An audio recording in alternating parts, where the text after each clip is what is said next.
Cake দেখতে সাথে সাথে থাকুন।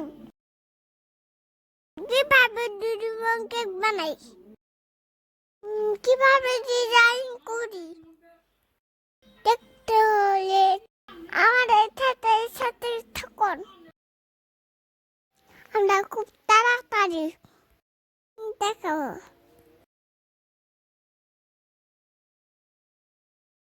আপনারা কোন ডিজাইন দেখতে চান কমেন্টে জানান।